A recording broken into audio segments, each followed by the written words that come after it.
ये राजस्थान सरकार की आज कैबिनेट बैठक थी माननीय मुख्यमंत्री भजनलाल जी के नेतृत्व में और कुछ बड़े निर्णय लिए गए जिससे राजस्थान के युवा महिलाएं हमारे किसान वर्ग उन सबको आगे बढ़ने का मौका मिलेगा। प्रधानमंत्री मोदी जी का जो विजन है 2047 तक एक विकसित भारत का, उसी को ध्यान में रखते हुए राजस्थान 2047 तक विकसित कैसे हो उसका एक विजन डॉक्यूमेंट आज अप्रूव करा गया और ये डॉक्यूमेंट विशेषज्ञों से की राय से, नीति आयोग की राय से बनाया गया है। इसके अंदर 2030 तक राजस्थान 350 बिलियन डॉलर की इकोनॉमी पार करे, यानी 30 लाख करोड़ की इकोनॉमी पार करे और 2047 तक 4.3 ट्रिलियन डॉलर्स की इकोनॉमी को पार करे, ऐसा लक्ष्य रखा गया है। हर साल हर विभाग किन साधनों से क्या लक्ष्य प्राप्त करेगा उसके ऊपर लगातार निगरानी रखी जाएगी। उसी के साथ रिन्यूएबल एनर्जी में बड़े निर्णय लिए गए। तकरीबन 1280 हेक्टेयर भूमि में 10 प्रस्ताव पारित करे गए। राजस्थान की ऐसी भौगोलिक स्थिति है कि न केवल राजस्थान बल्कि देश की ग्रीन एनर्जी का प्रोडक्शन राजस्थान में हो सकता है और उस दिशा में हम कदम बढ़ा रहे हैं। उसमें भी निर्णय लिए गए हैं कि जो वहां सीएसआर होगा वो सीएसआर लोकल गांव के बढ़ोतरी के लिए, वहां के स्कूल एजुकेशन सब के लिए इस्तेमाल में लिया जाएगा और हर पेड़ जो कटेगा उसके बदले में 5 पेड़ और लगाए जाएंगे।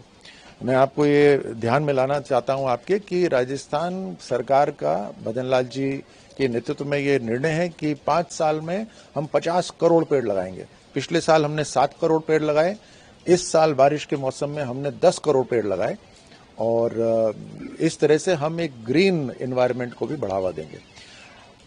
एक और निर्णय लिया गया, एयरपोर्ट के बिल्कुल नजदीक तकरीबन 100 एकड़ भूमि के अंदर हम बिल्कुल state of the art international standard का एक मंडपम बनाएंगे, इंटरनेशनल कन्वेंशन सेंटर बनाएंगे, जिसके अंदर 7,000 लोगों की सीटिंग कैपेसिटी होगी और ये तकरीबन 3,500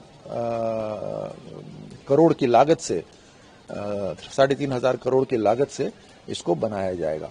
ये 36 महीने में बनकर तैयार होगा।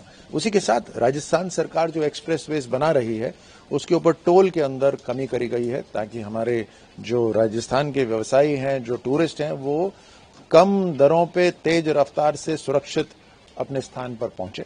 इसके लिए नए प्रोजेक्ट्स भी तेज गति से लाए जाएंगे।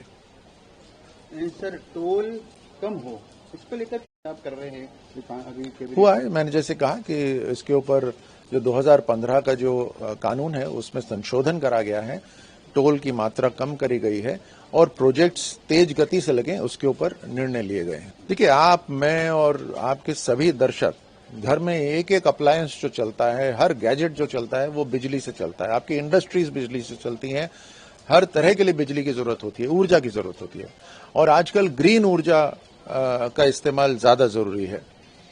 क्लाइमेट का बदलाव जो हो रहा है उसको रोकने के लिए ग्रीन ऊर्जा की जरूरत है।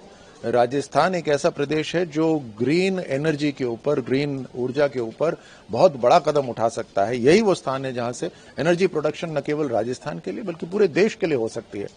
और इसी कैबिनेट मीटिंग के अंदर हमने 10 प्रस्ताव पारित करे हैं। तकरीबन 1280 हेक्टेयर भूमि का आवंटन करा है और ये भूमि है जो बंजर है और जो रेगिस्तानी भूमि है और वहां पे भी हर पेड़ जो कटेगा उसके बदले 5 पेड़ लगाए जाएंगे और उस कंपनी का जो सीएसआर है वो सीएसआर भी वहां के स्कूलों के लिए, वहां के गांव के लिए इस्तेमाल होगा।